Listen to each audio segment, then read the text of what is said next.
Iran और US के peace talks के बाद भी स्ट्रेट ऑफ हॉर्मुज की गुत्थी नहीं सुलझी है। अब एक अपडेट आया है कि president Donald Trump straight of Hormuz खुलवाने के नए नए पैंतरे ढूंढ रहे हैं। इस खबर में कितनी सच्चाई है, इस बारे में जानकारी देंगे सचिन। जी सचिन। देखिए, पहली बात तो ये बात सच है कि स्ट्रेट ऑफ हॉर्मुज जो है वो अमेरिका के लिए एक गुत्थी बन चुका है, एक अनसुलझी पहेली है। उन्हें नहीं समझ आ रहा कि वो कैसे उसको क्लियर करवाएं उस रास्ते को। पीस टॉक फेल हुई तो ट्रंप ने ब्लॉकेड का हिंट दिया कि वो ब्लॉकेड ऐलान ही किया कि ब्लॉकेड लगा देंगे।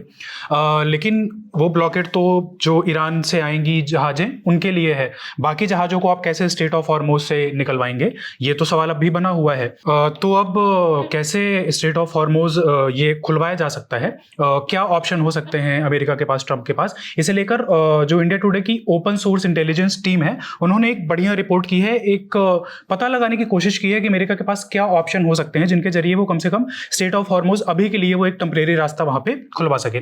तो इसमें बेसिकली स्टोरी में बात की गई है माइंस की, कि ईरान की जो रिवोल्यूशनरी गार्ड कोर है, सेना है वहां की, उसने बेसिकली किया क्या है कि स्ट्रेट ऑफ हॉर्मुज का जो सकरा रास्ता है, एक जगह पे लगभग वो 30-40 किलोमीटर का ही बचता है, लगभग 34 किलोमीटर, हाँ उतना एरिया है। उस रास्ते में उसने समुद्री रास्ते में लगभग माइंस बिछा रखी हैं। ये समुद्री माइंस होती हैं। इनमें होता यह है कि जब जहाजें इनके पास से, इनके ऊपर से गुजरती हैं तो ये प्रेशर के कारण फट जाती हैं और वो जहाजों पे खतरा होता है। तो ईरान की भले सेना उतनी मजबूत नहीं है, नौसेना उनकी बड़ी नहीं है, ट्रंप ने खुद ये बात कही थी, लेकिन उनके जो ऐसे हथकंडे हैं, छोटे हथियार हैं, चाहे वो ड्रोन के जरिए हमला हो, ये माइंस भी उन्हीं का एक हिस्सा है और ये बड़ा इफेक्टिव माना जाता है। इसी वजह से जहाजें वहां से गुजरने से डरती हैं। तो अब अमेरिका कैसे इन्हें निकाल सकता है वहां से, माइंस कैसे हटा सकता है, बेसिकली कैसे इनके खिलाफ ऑपरेशन चला सकता है, कैसे इन माइन को हटा सकता है, इस पे स्टोरी वो पूरी बेस्ड है। जी तो सचिन, बार बार आप एक वर्ड का जिक्र कर रहे हैं, माइंस, तो ये हमारे दर्शकों को बता दीजिए कि माइंस होता क्या है। अब बेसिकली माइंस होती हैं, ये उसी तरह जैसे जमीन पे माइंस लगाई जाती हैं तो वहां पे अगर पैर पड़ता है, कुछ भी पड़ता है तो फट जाती हैं। समुद्र में भी इसी तरह की माइंस होती हैं, जब उसके ऊपर से जहाज गुजरती हैं तो उनमें ब्लास्ट होता है। अब जो ईरान, जो ये कहा जा रहा है, इस रिपोर्ट में भी इंडिया टुडे की बताया गया है कि ईरान की सेना ने बेसिकली 3 टाइप्स की जो माइंस हैं वो स्ट्रेट ऑफ हॉर्मुज का जो एरिया है उसमें यूज की हैं। अब इनमें 3 प्रकार में, एक है जो समुद्र का जो पानी का सतह है उसके थोड़ा नीचे वो लटकती रहती है, वो नीचे समुद्र की सतह से एंकर होती है और पानी के थोड़ा नीचे होती है। तो उसमें होता यह है कि जब जहाज उसके ऊपर से गुजरता है तो वो प्रेशर के कारण वो फट जाती है। दूसरी प्रकार की जो, इसको क्या कहते हैं, लटकने वाली माइंस को? इसको मूड कहा जाता है, टेक्निकल टर्म में अगर जाए तो मूड कहा जाता है। बाकी दूसरी जो होती है वो एक ड्रिफ्टिंग माइन होती है। अब ये होती है कि इनमें कोई एक खास जगह पे बधी हुई नहीं होती है, ये तैरती रहती है, तो इनमें पता लगाना बड़ा मुश्किल है कि किस जगह पे है। ये कहीं पे भी अपनी जगह से वो चली जाती है और अगर जहाज उस रास्तों से गुजरता है तो उनमें नुकसान होता है। ड्रिफ्टिंग माइंस की ही बल्कि एक बात कही जा रही है कि अब ईरान को खुद नहीं पता कि ये माइंस कहां पे हैं, तो वो निकलवाना भी चाहे तो वो खुद ही अगर खोलना चाहे तो कैसे खोलेगा। इनफैक्ट जब अब्बास अराक्ची ने बयान भी जारी किया था सीज फायर के बाद, तो उन्होंने कहा था कि लिमिटेशंस है कुछ स्ट्रेट ऑफ हॉर्मुज खोलने में। तो वो लिमिटेशंस कहा जा रहा है कि ये माइंस ही हैं, कि वो माइंस कैसे ईरान खुद उनका पता लगा के वहां से हटाएगा।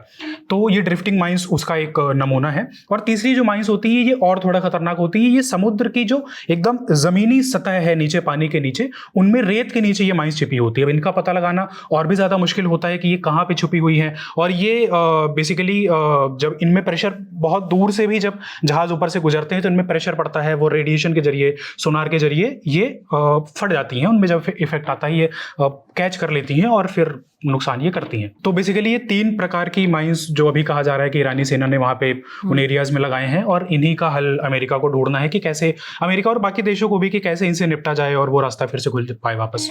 जी सचिन, इसमें आपने इतने तरह के माइंस की चर्चा की, तो आप ये बताइए कि ये जो माइंस बिछी हुई हैं इनको हटाने के लिए अमेरिका किन किन उपायों का सहारा ले सकता है? देखिए, यहीं पे पूरी बात आके टिक जाती है। और जो मेन जो India today intelligence, open source intelligence का आर्टिकल है वो भी इन्हीं को खोजने की कोशिश करता है कि अब अमेरिका के पास ऑप्शन क्या है। उसने नेवल ब्लॉकेट लगाने की बात की, वो ठीक है आप लगा देंगे, ईरान पे कोई शिप नहीं जा पाएगी, पर जिन शिप को आपको निकालना है उसके लिए माइंस हटानी पड़ेगी। तो उसके लिए कुछ उस रिपोर्ट में कुछ तरीके बताए गए हैं कि अमेरिका ये कदम उठा सकता है माइंस के खिलाफ। अब इसमें एक तो जो मेन तरीका वो जो कर सकता है वो ये है कि हेलीकॉप्टर के जरिए, जो उसके सी हॉक हेलीकॉप्टर है, MH-60 कुछ एक नाम है, तो उनके जरिए वो ऊपर से इन माइंस की निगरानी कर सकता है। और लेजर के थ्रू ये बेसिकली निगरानी होती है, लेजर भेजा जाता है। ये ठीक उसी तरह से आसान भाषा में बताएं तो एक्सरे जैसे काम करता है। तो ऐसे लेजर स्कैनिंग की जाती है, आप हवा से पानी के नीचे स्कैनिंग करते हैं और उससे आप स्पॉट करते हैं कि माइंस कहाँ पे हैं। और जब वो माइंस स्पॉट हो जाती हैं तो आप वहाँ पे गोलीबारी के जरिए या विस्फोट के जरिए या बाकी सिस्टम्स होते हैं कुछ जिनको आप भेज के उन्हें डीएक्टिवेट कर सकते हैं या उन्हें वहाँ पे निष्क्रिय कर सकते हैं, एक तरह से हटा सकते हैं। तो ये कुछ एक तरीका है जो अमेरिका अपना सकता है। जो बधी हुई माइंस होती हैं उनके लिए कुछ पुराने तरीके ये होते थे, ये 1991 तक यूज़ होते आए हैं कि उनमें कुछ ऐसी जहाज़ें होती हैं जो केबल काट देती हैं उन माइंस की, और फिर उसके बाद वो जब ऊपर आ जाती है पानी की सतह में तो उन्हें निष्क्रिय कर दिया जाता है, उन पर धमाका कर दिया जाता है। और ड्रोन के जरिए ये ढूंढे जा सकते हैं, हेलीकॉप्टर के स्कैनिंग के जरिए ढूंढे जा सकते हैं। इसके अलावा एक खास सिस्टम भी बताया जाता है अमेरिका के पास जो ये एंटी माइंस वॉरफेयर में है कि रोबोट टाइप के सिस्टम होते हैं, ये माइंस के पास भेजे जाते हैं जो वहाँ पे जाके इनको निष्क्रिय करने का काम करते हैं। पहले तो ये ढूंढने का भी करते हैं। तो ऐसी माइंस जो एकदम जो समुद्र की जमीनी सतह है उसके भी नीचे दबी हुई हैं, उनको ये जाके कुछ सबमरीन, रोबोटिक सबमरीन हैं जो जाके उनको ट्रैक कर सकती हैं, पता लगा सकती हैं। सोनार के जरिए इनको ऊपर जहाज़ों से ढूंढा जा सकता है। ऐसी कुछ जहाज हैं अमेरिका के पास जो पता लगा सकती है माइंस कहाँ है। फिर वहाँ पे ऐसा सिस्टम भेज के, सबमरीन भेज के, और या तो जो भी आपके पास हथियार होंगे उनसे आप उन्हें निष्क्रिय कर सकते हैं।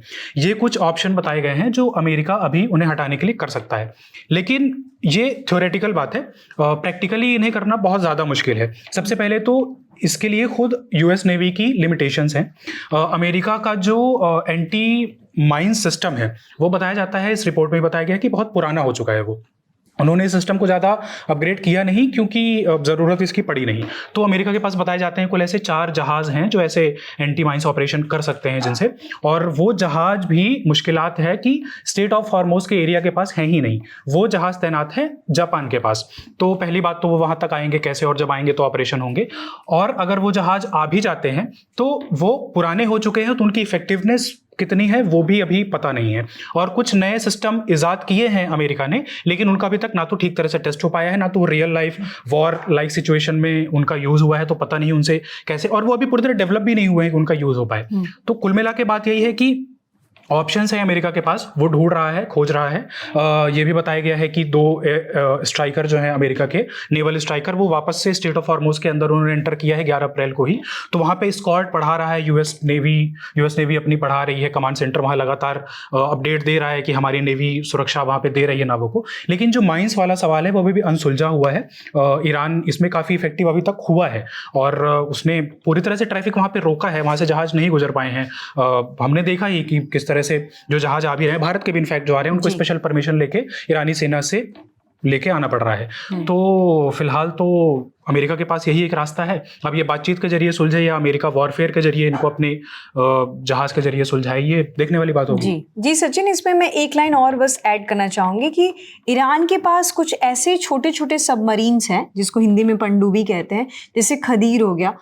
उसके पास जो भी माइंस हैं, माइंस बिछाने की टेक्निक है, वो पानी के अंदर ऐसे छुप जाते हैं। और अमेरिका के पास जो जहाज़ों का वो साइज है वो बहुत ही बड़ा है। तो इस केस में बहुत ही डिफिकल्ट है अमेरिका के लिए कि उन माइंस को ढूंढ पाना और वहां से हटा पाना। बिल्कुल डिफरेंस वही मेन आ रहा है जो ट्रंप ने एकदम शुरुआत में युद्ध जब शुरू हुआ था तब कहा था कि ईरान के पास बेसिकली कोई नेवी नहीं है, कोई फोर्स नहीं है, वो कैसे मुकाबला करेंगे। तो उनके पास नहीं है नेवी फोर्स, आपके पास बहुत बड़ी फोर्स और बहुत बड़ी नेवी है, लेकिन अंतर यहीं पे पड़ जा रहा है कि उनके छोटे ड्रोन, छोटे हथियार, छोटी माइंस, इनका मुकाबला आप अपने बड़े बड़े जहाज, बड़े बड़े नाव से कर ही नहीं पा रहे हैं। तो ये एसिमेट्रिक वॉरफेयर है और इसमें ईरान तो अभी तक बाजी ले रहा है, अमेरिका कैसे निपटेगा वो देखते हैं। तो जैसा कि सचिन ने कहा कि ये असिमेट्रिक वॉरफेयर है, जिसका मतलब कि कम पैसे में और ज़्यादा टेक्नोलॉजी का इस्तेमाल कर वॉर पर पूरी तरीके से काबू पाना, ये ईरान ने किया हुआ है। और स्ट्रेट ऑफ हॉर्मुज पर कैसे ईरान कंट्रोल किया है वो अब तक हम सभी ने सुना और देखा भी। आगे स्ट्रेट ऑफ हॉर्मुज से रिलेटेड जो भी जानकारी आएगी हम अब तक बताते रहेंगे। देखते रहिए द ललन टॉप।